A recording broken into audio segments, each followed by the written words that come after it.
My perfect marriage collapsed when I, James Carter, discovered my wife Emily's betrayal.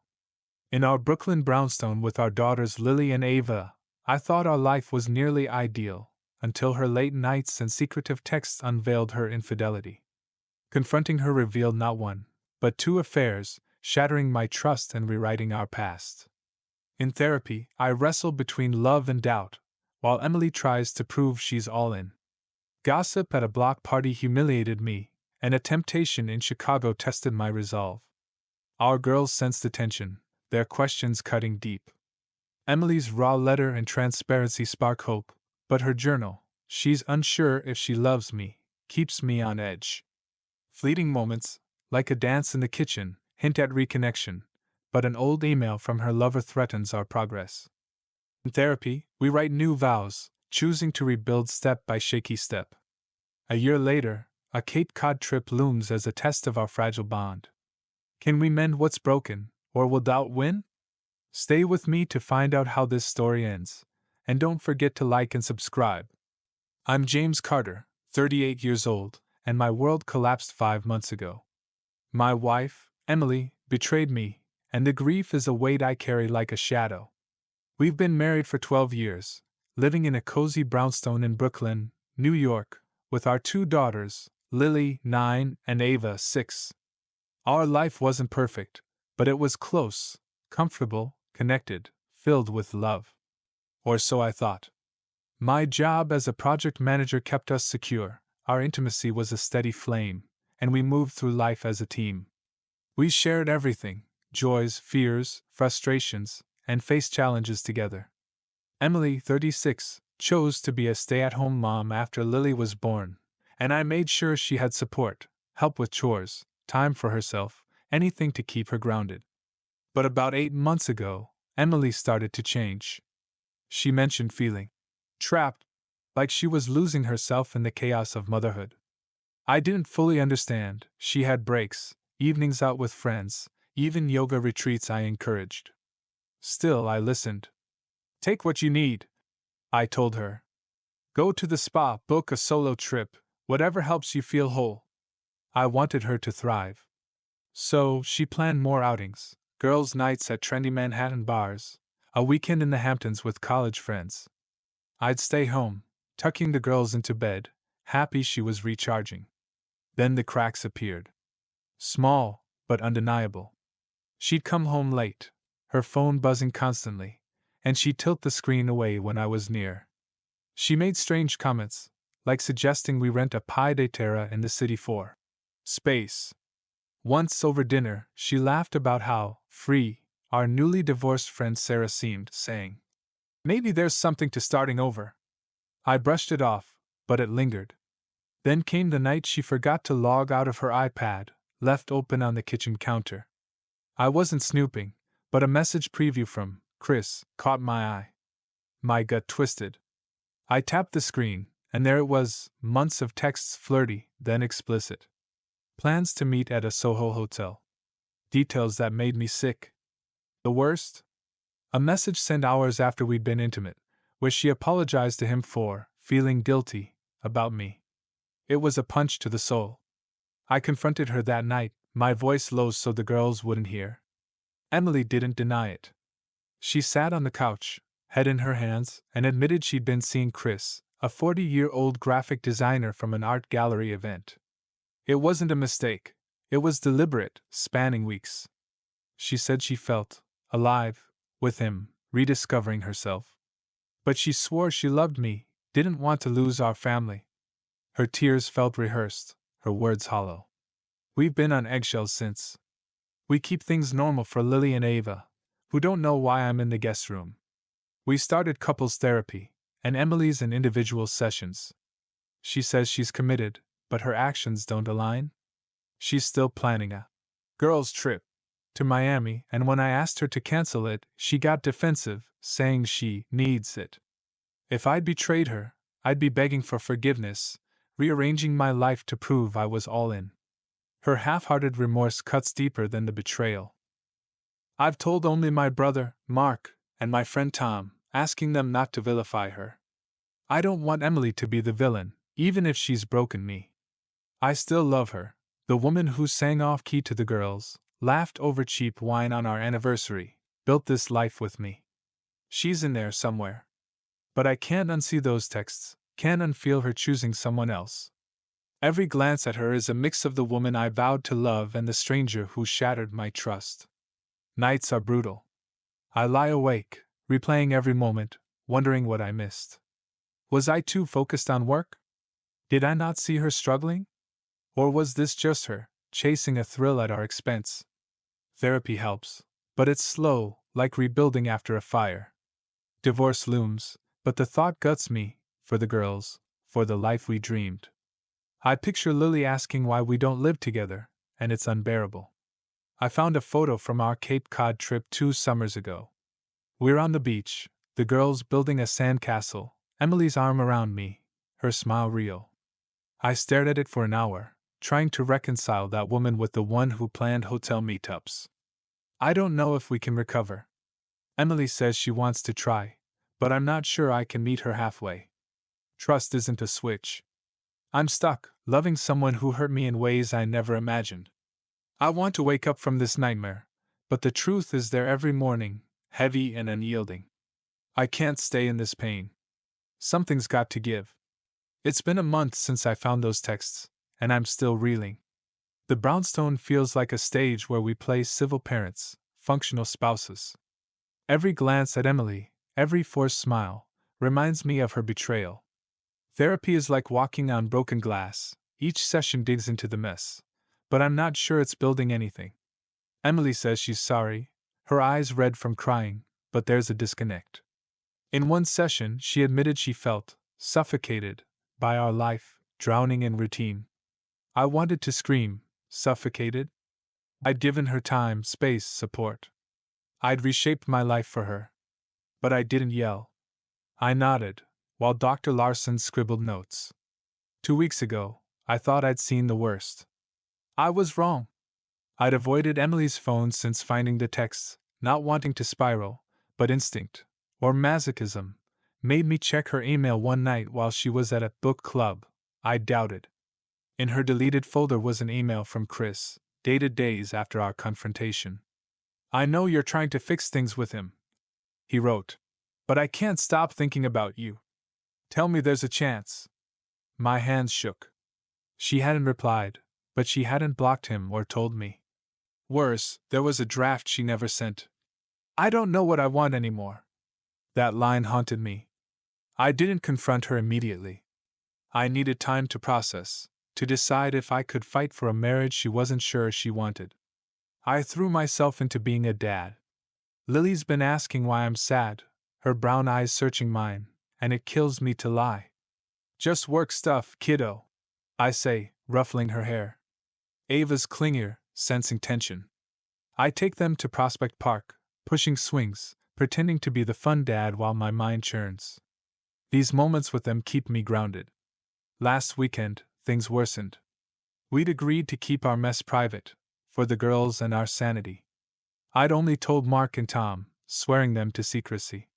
But at a block party, I overheard moms whispering near the lemonade stand. Did you hear about Emily? Sneaking around with some artist. Poor James. My face burned. I froze, holding potato salad, pretending I hadn't heard. Their pity was unmistakable. Someone had talked, Emily, her friends, maybe Chris. The secret was out, and it felt like a public flogging. I avoided Emily's gaze across the yard, where she chatted, oblivious. That night, I asked if she told anyone. She swore she hadn't, but her eyes darted away. I didn't believe her. The humiliation was a fresh wound, a reminder our world was tainted. Emily's been working on herself. New clothes, gym time, a haircut that makes her look like the woman I fell for 15 years ago. It's confusing. I hate how much I still find her beautiful, how my body reacts despite everything. Is she doing it for me? Herself or him? She canceled her Miami trip after I pushed, but she's vague about plans, needing space to figure things out. Space. It's a code I can't crack. Then came a moment that shook me. At a work conference in Chicago, I met Sarah, a 35-year-old marketing exec. Sharp, funny, interested. We talked for hours, work, life, my girls. I didn't mention Emily, but Sarah sensed pain. You seem like you're carrying the world, she said, her hand brushing mine. For a moment I imagined it, a night with her, no strings, no pain. It was tempting. But I pulled back, mumbled an excuse, and went to my room. Alone. I couldn't do it, not because I'm a saint, but because it wouldn't fix me. It would make me someone I don't recognize. That I even considered it scared me. Is this who I'm becoming? Back in Brooklyn, I'm at a crossroads. Therapy forces hard truths. Dr. Larson asked what I want, not for the girls, not for Emily, but for me. I couldn't answer. I love Emily, or the version I knew, but I can't trust her. The email, the gossip, her hedging, it points to a woman not fully in. Yet I see the old Emily, braiding Lily's hair, humming while cooking, reaching for my hand. Those moments make me want to fight, but her text to Chris, her half-hearted apologies, pull me back. I've researched divorce lawyers, just to know options. It feels like giving up, but also self-preservation. I can't live in limbo, balancing hope and despair. I want to believe we can rebuild, but trust is fragile, and ours is shattered. Last night, I found a honeymoon photo from Santorini. Emily's laughing, hair wild, and I'm looking at her like she's everything. I cried, then tucked it away. I can't stay stuck. For my girls, for me, I have to choose, even if it breaks me again. It's been 2 months since that email from Chris, and the brownstone is less a battlefield, but far from home. Emily and I are under one roof, playing parts for Lily and Ava, but the air is thick with questions. Every day tests my patience, love, and trust. Therapy continues twice weekly, giving us tools to talk without exploding, but not answering if we can rebuild.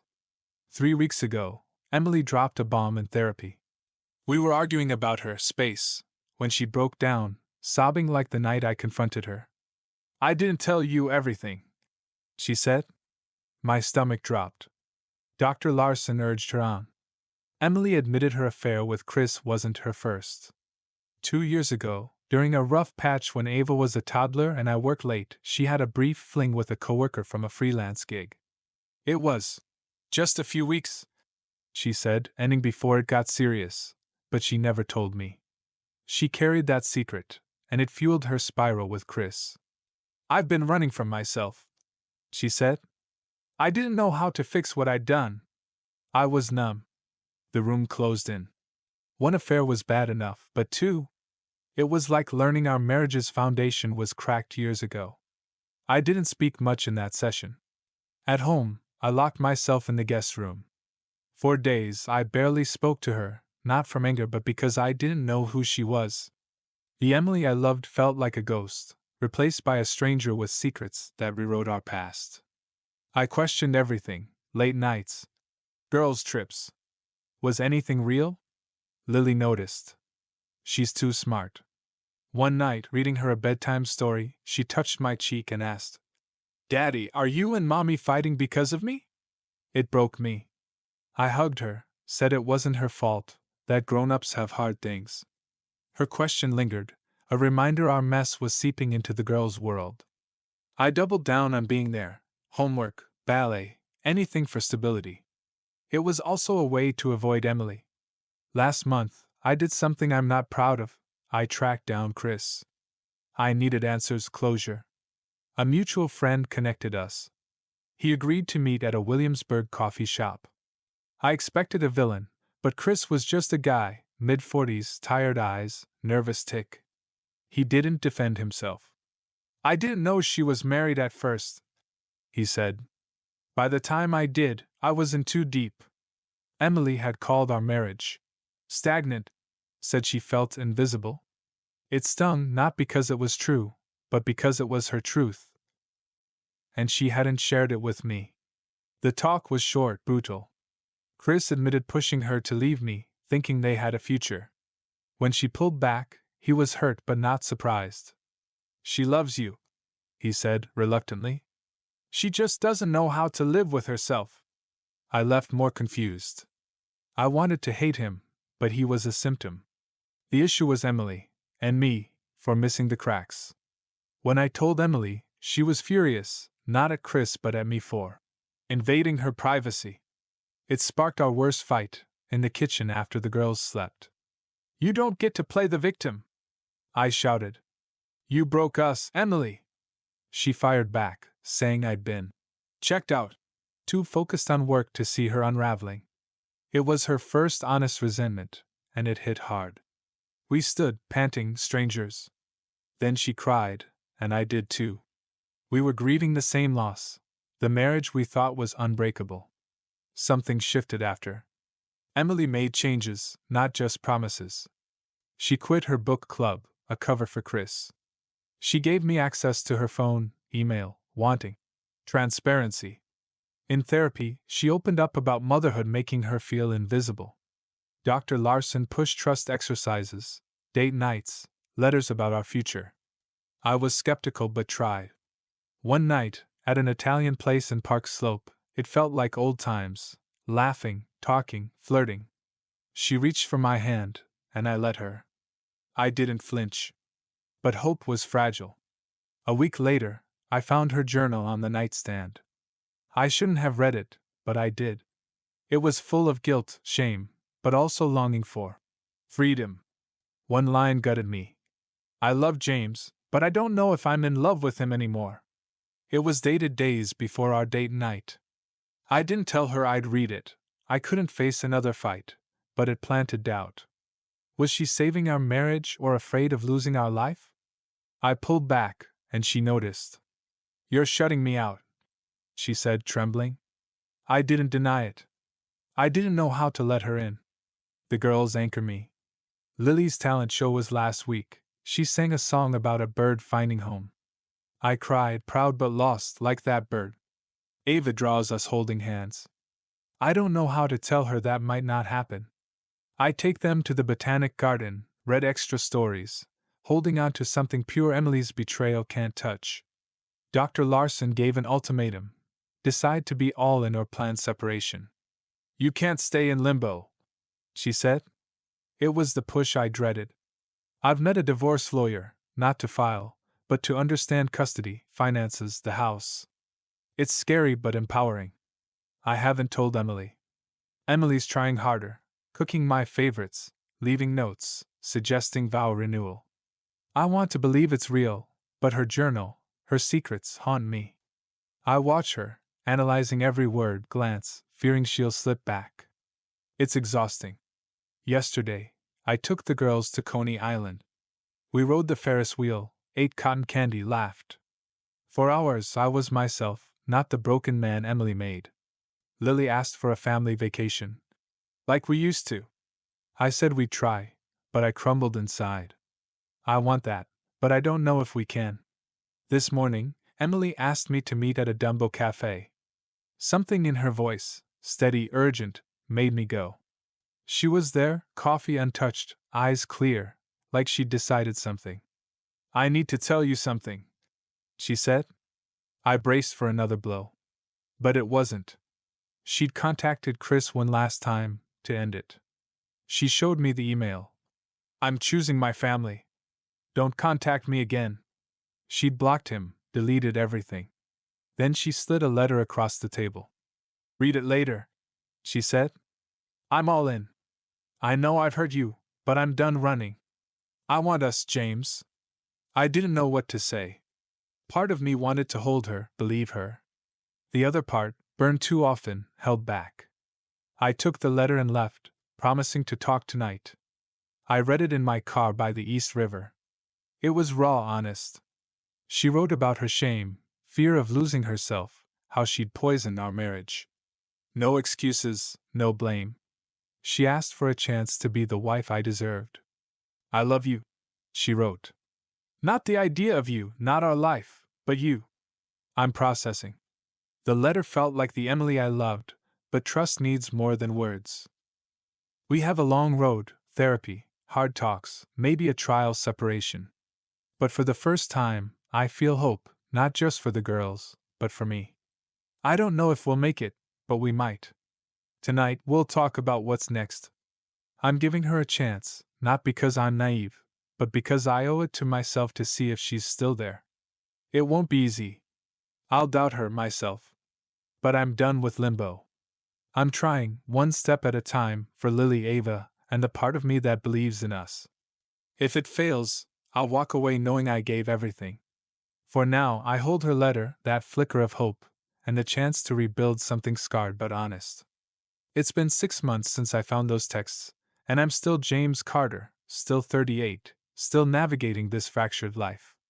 The brownstone is quieter now, less like a war zone, but it's not the home it was. Emily and I move through our days with cautious steps, like we're learning to walk on a frozen lake, waiting for the ice to crack. Therapy with Dr. Larson is our lifeline, 3 times a week, but it's grueling. Each session peels back layers of pain, resentment, and fragile hope. We're trying, but the weight of Emily's betrayals, Chris, the earlier fling, the secrets she carried, sits between us, heavy and unyielding.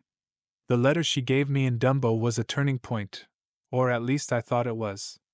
I read it over and over those first few days, tracing her words for sincerity.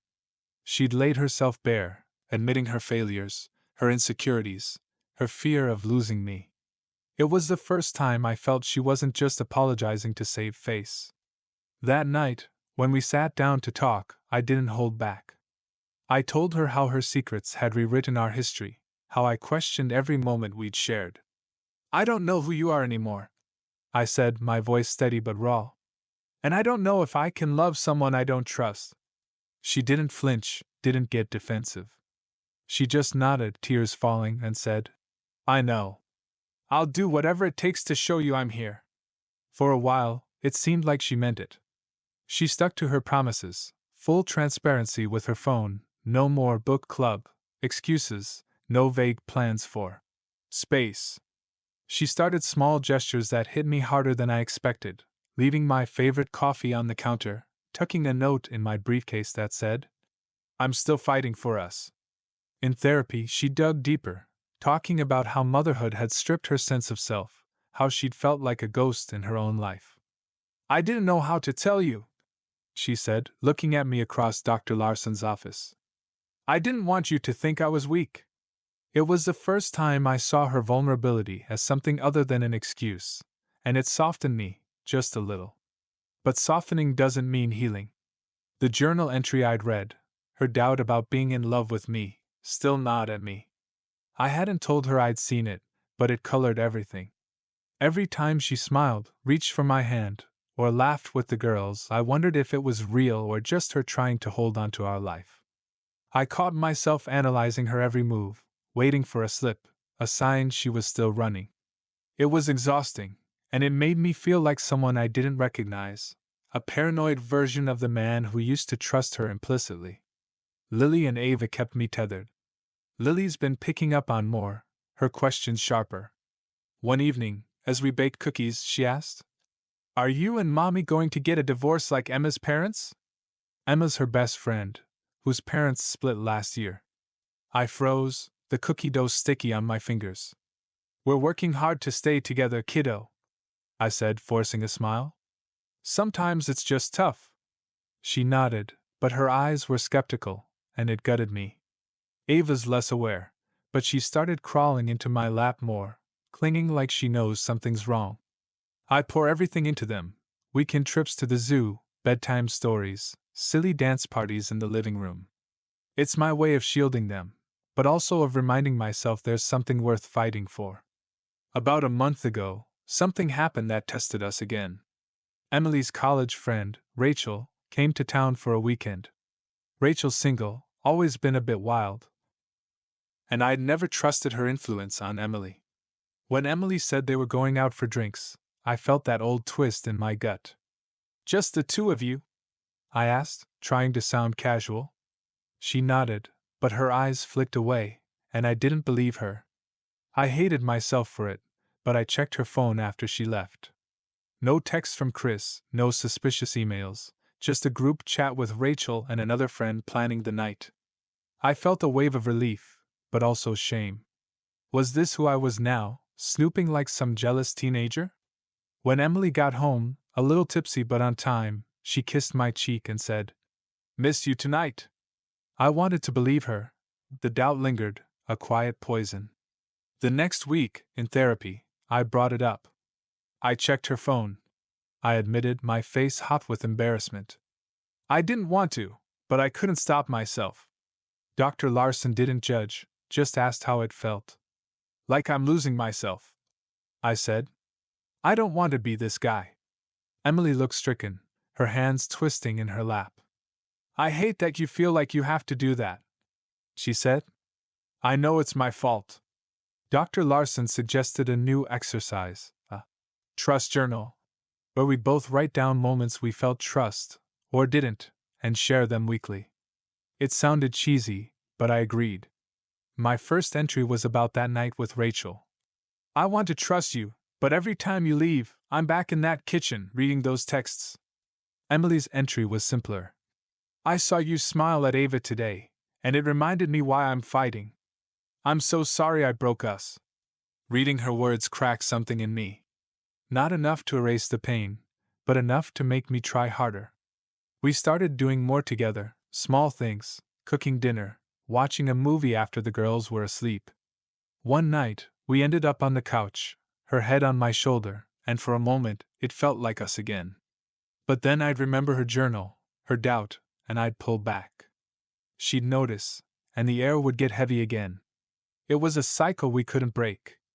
Then, 2 weeks ago, another blow. I was at the girls' school for a parent-teacher conference, and Lily's teacher, Ms. Harper, pulled me aside. "Lily's been quieter lately," she said, her voice gentle. "She drew a picture in art class, her family, but you and Emily were on opposite sides of the page, not touching." My throat tightened. I thanked Ms. Harper, promised to talk to Lily, but inside, I was spiraling. That night, I found the drawing in Lily's backpack, a crayon sketch of our family, with me and Emily standing far apart, Lily and Ava in the middle, their faces sad. I showed it to Emily, and she broke down, sobbing into her hands. "We're hurting them," she whispered. "I'm hurting them." For the first time, I saw her guilt as something real, not just a performance. We held each other that night, not out of love but out of shared grief for what our girls were losing. We decided to talk to Lily together. We sat her down on the living room couch, Ava playing nearby, oblivious. "We know things have been weird," I started, my voice unsteady. "But we love you, and we're trying to make things better." Emily added, "Sometimes Mommy and Daddy need to work on stuff, but it's not because of you." Lily listened, her eyes darting between us, then asked, "Are you going to be okay?" I wanted to promise yes, but I couldn't lie. "We're trying, kiddo," I said. "We're really trying." She hugged us both, and for a moment, it felt like we were a family again. But the weight of her question stayed with me. Emily's been different since that talk. She's doubled down on therapy, both couples and individual, and started seeing a new therapist who specializes in shame and infidelity. She's been reading books on rebuilding trust, leaving them on the coffee table with pages dog-eared, like she wants me to see her effort. One night, she asked me to read a chapter with her, about how betrayal affects both partners. It was hard, but it felt like a step, a real one, not just a gesture. She's also been more present with the girls, planning craft nights, taking them to the library. I see her trying to rebuild their trust too, and it softens me, even if I'm not ready to let her fully back in. But doubt is a stubborn thing. Last week, I was cleaning out the guest room, trying to make it less like exile and more like a space I could live in, when I found a box of old letters under the bed. They were from Emily to me, written during our first year of marriage, when I traveled for work. "I miss you so much it hurts," one said. "You're my home, James." Reading them was like stepping into a time machine, back to when trust was effortless, when her love felt like a fact, not a question. I sat there, letters in my lap, and cried for the first time in weeks. Not just for what we'd lost, but for the part of me that still wanted to believe in her. I showed her the letters the next day. "Do you still feel this way?" I asked, holding up the one about me being her home. She looked at it, her eyes welling, and said, "Yes." But I know I haven't earned it. It was the most honest she'd been, and it hit me hard. We talked for hours that night, not about Chris or the fling, but about us, our dreams, our fears, what we wanted our life to be. It wasn't a fix, but it was a start, a crack of light in the darkness. Yesterday, something small but significant happened. We were at the park with the girls, watching them chase each other through the grass. Emily reached for my hand, and for the first time in months, I didn't pull away. I let her fingers lace with mine, and we stood there, silent, watching our daughters laugh. It wasn't love, not yet, but it was something, maybe the beginning of trust, or at least the willingness to try. When we got home, she kissed me, soft and tentative, and I kissed her back.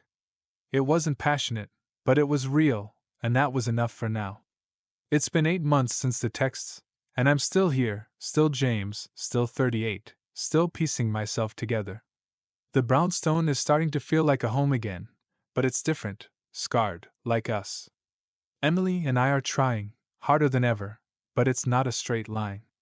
Some days I see the woman I fell in love with, the one who made me believe in forever.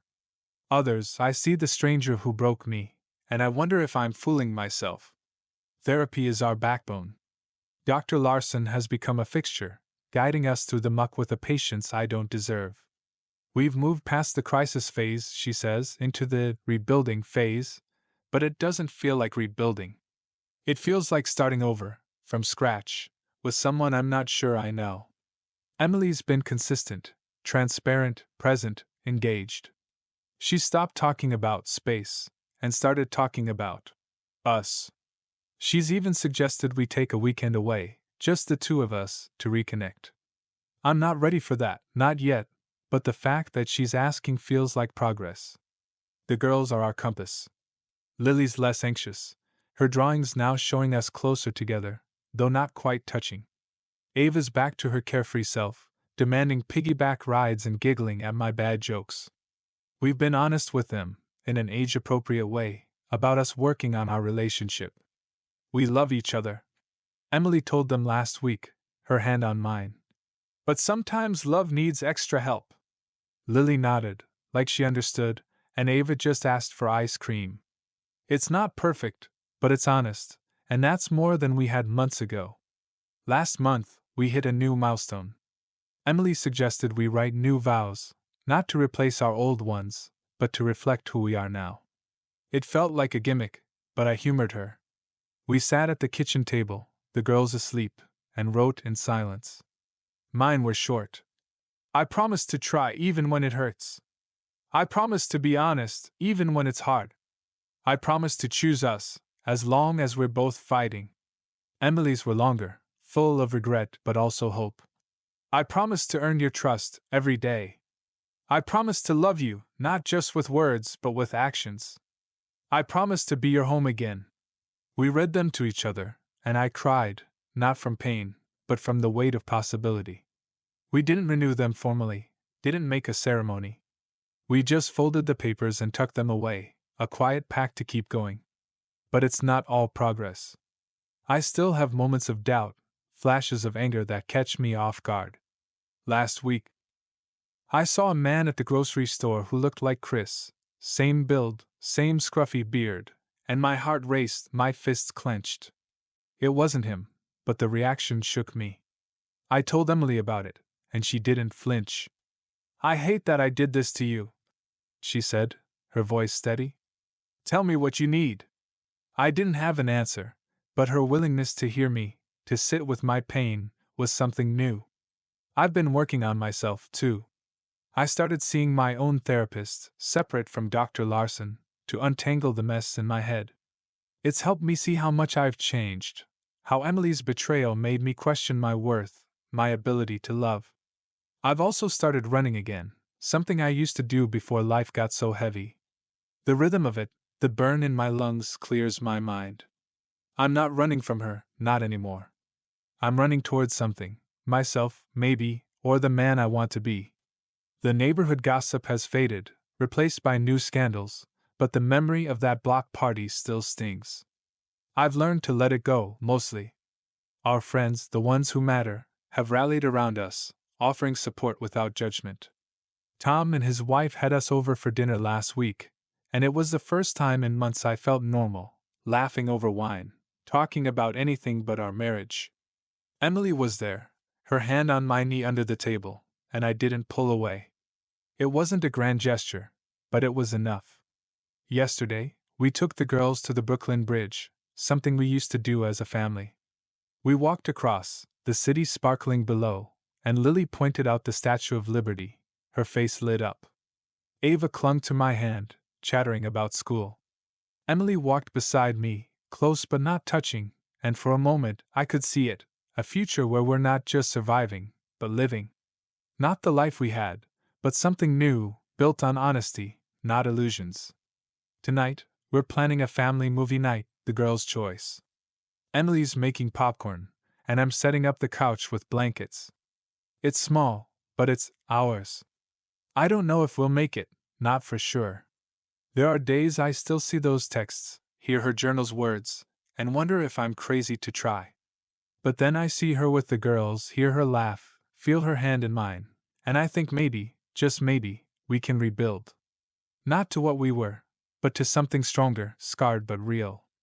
It's been 10 months, and I'm still James Carter, still 38, still standing in the wreckage of what was and the faint outline of what might be. The brownstone is home again, not fully, but close. The air between Emily and me is lighter, but there's a fragility, like a vase glued back together, functional, but you can still see the cracks. We're trying, and some days it feels like enough. Therapy is less intense now, twice a week, and Dr. Larson says we're making remarkable progress. I don't know about remarkable, but it's progress. We talk more openly, not just about the affairs or the pain, but about who we are now, what we want. Emily's been honest about her fears, losing herself, failing the girls, failing me. I've been honest about mine, never trusting her, never feeling whole again. It's messy, but it's real, and that's more than I could say a year ago. The girls are thriving, mostly. Lily's back to her chatty self, her drawings now showing us holding hands, though she still watches us closely, like she's waiting for the other shoe to drop. Ava's oblivious, her world full of crayons and fairy tales. We've kept them in the loop, gently, family meetings where we check in, make sure they feel safe. Last week, Lily asked if we could all go to Cape Cod again, like we did 2 summers ago. Emily and I exchanged a look, and I said, "Let's plan it." It's not a promise, but it's a goal, and that feels like a victory. Emily's changed in ways I didn't expect. She's taken up painting, something she loved in college but dropped when Lily was born. She's not great at it, but she's passionate, and it's given her a spark I haven't seen in years. She's also started volunteering at a local women's shelter, helping with art classes. "It makes me feel like I'm giving back," she told me. "Like I'm more than my mistakes. I see the woman I fell in love with, but also someone new, flawed, but trying. It's confusing, but it's also hopeful. I'm changing too. My therapist has helped me see how much I tied my worth to Emily, to our marriage. Her betrayal wasn't just a betrayal of us, it was a blow to who I thought I was. I'm working on rebuilding that piece by piece.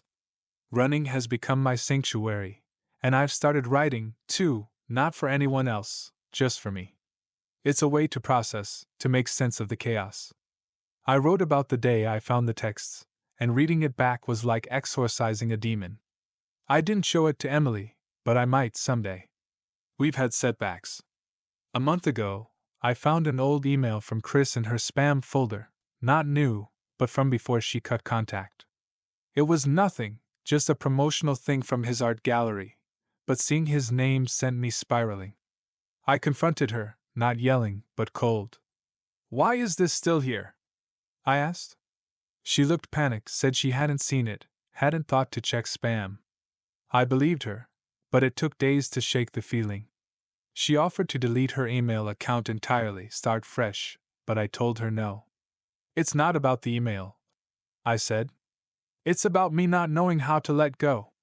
She held me then, and I let her, and we stood there, quiet, in the kitchen, until the girls called us for dinner. We're planning that Cape Cod trip now, for next summer. It's a big step, a leap of faith. Emily's been researching rentals, showing me listings with that cautious hope in her eyes. I'm not ready to commit, but I'm open, and that's more than I could have imagined months ago. We've also started talking about the future, not just surviving, but dreaming. A new house, maybe, or a trip abroad when the girls are older. It's tentative, but it's ours. Last night, we had a moment that felt like a gift. The girls were asleep, and Emily and I were cleaning the kitchen, music playing softly. She started dancing, goofy and offbeat, like she used to when we were dating. I laughed, and she pulled me in, and we danced, slow and clumsy, in the dim light. For the first time in nearly a year, I didn't think about Chris, or the fling, or the journal. I just felt her, warm and real, in my arms. When the song ended, she looked at me and said, "I'm not going anywhere, James." I didn't say anything, but I kissed her, and it wasn't tentative. It was us, or the us we're becoming. I don't know if we'll make it forever. There are still days I doubt, days I see those texts in my mind, days I wonder if I'm enough. But there are more days now where I see her trying, see the girls laughing, see a future that's not perfect but possible. We're not the couple we were, and maybe that's okay. We're something new, something we're building together, one shaky step at a time. For Lily, for Ava, for the man I'm becoming, and for the woman Emily's trying to be, I'm choosing to keep going. Not because it's easy, but because it's worth it, or at least I'm starting to believe it might be. It's been a year since I found those texts, and I'm still James Carter, 39 now, standing on firmer ground but still feeling the tremors of the past. The brownstone is home again, not the same, but alive with new rhythms. Lily's piano practice, Ava's chatter, Emily's quiet humming as she paints in the corner we've turned into her studio. We're not healed, not completely, but we're here, together, and that's more than I thought possible when this started. Therapy is once a week now, a maintenance check rather than a lifeline. Dr. Larson says we've done the hard work of rebuilding Trust's foundation, but the walls, the roof, that's a lifelong project. Emily and I are more honest than we've ever been, sometimes brutally so. We talk about the affairs when they come up, not as a weapon but as a fact of our history. She's still seeing her shame therapist, and it's made her steadier, less prone to the defensiveness that used to flare. I'm still running, still writing, still seeing my therapist to keep my own demons at bay. The girls are our heartbeat. Lily's 10 now, growing too fast, her questions about life sharper but less about us. She's thrown herself into music, and we're saving for a better piano. Ava's 7. A whirlwind of energy, oblivious to the storm we weathered. They know we're stronger, even if they don't know the details. Last month, we had a family meeting, and Lily said, "You guys seem happy again." It wasn't a question, but a statement, and it hit me like a wave. "We're getting there," I said, and Emily squeezed my hand. Emily's painting has become more than a hobby. She's selling pieces online, small abstracts that capture her emotions in ways words never could. She showed me one last week, all blues and grays with a streak of gold. "That's us," she said. "The dark is what we went through, but the gold is what we're finding." I didn't know what to say, so I just held her, and it felt like love, not just habit. I've had my own breakthroughs. My therapist helped me see how much I carried my father's voice in my head, his old-school mantra that a man's worth is in his ability to provide and protect. Emily's betrayal hit that nerve, made me feel like I'd failed. Letting go of that, or at least loosening its grip, has freed me to see myself differently, not just as a husband or father, but as James, flawed but enough. I've started sharing my writing with Emily, bits and pieces about our journey. She reads them quietly, sometimes crying, sometimes smiling, and it's become a new way for us to connect. We're planning the Cape Cod trip for July. We booked a small cottage, the same one from 2 summers ago, and the girls are buzzing with excitement. Emily and I are cautious, knowing it's a test, not just of our marriage, but of our ability to create new memories that aren't haunted by the past. We've also started talking about bigger things, a vow renewal, maybe, Not to erase the old ones but to mark this new chapter. It's not a plan, just a possibility, and that feels right. There are still shadows. A few weeks ago, I got a LinkedIn notification from Chris, of all people, about a new job he'd taken in Seattle. It was nothing, just an automated update, but it sent me back to that coffee shop in Williamsburg, his tired eyes, his reluctant admission that Emily loved me. I didn't tell her about it, it wasn't worth the fight, but I wrote about it, and that was enough to let it go. I don't hate him anymore. He's just a man who made mistakes, like Emily, like me. The neighborhood is ours again. The gossip is long gone, and our friends have become our anchors. Mark and his wife are planning a barbecue next month, and we're hosting a game night soon. It's small, but it's community, and it reminds me we're not alone.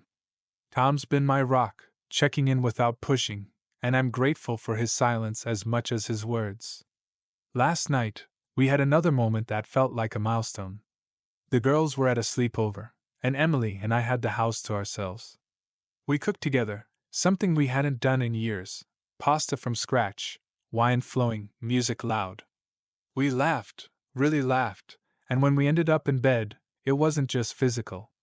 It was us reconnecting, not as the couple we were, but as the couple we're becoming. Afterward, she traced circles on my chest and said, "I never stopped loving you, even when I was lost." I believed her, not fully, but enough to say, "I'm here, Em. I'm not going anywhere. I don't know what forever looks like. There'll be days I doubt, days the past creeps in, days I wonder if we're strong enough. But there are more days now where I see her, really see her, and I feel the weight of her trying, her love, her presence. We're not perfect, and we never will be. But we're real, and that's enough for now. For Lily, for Ava, for the man I'm becoming, and for the woman Emily's fighting to be, I'm choosing us, one day at a time. The gold in her painting, the streak of hope, it's faint, but it's there, and I'm holding on to it, for as long as it lasts."